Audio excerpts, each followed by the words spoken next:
हो ना, मी तुम्हाला आत्तापासून बड्डे विश करून देते. चालेल चालेल. चला ठेवू का मग?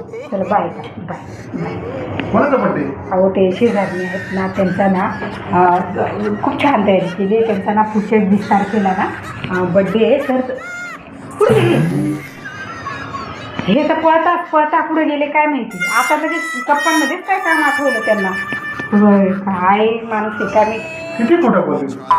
काय झालं?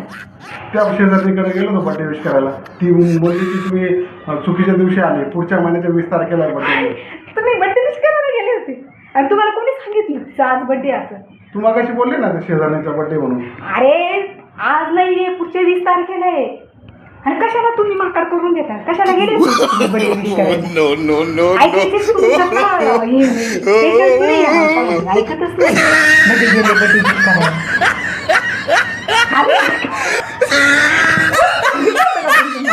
काय तुम्हाला ना ऐकायची पण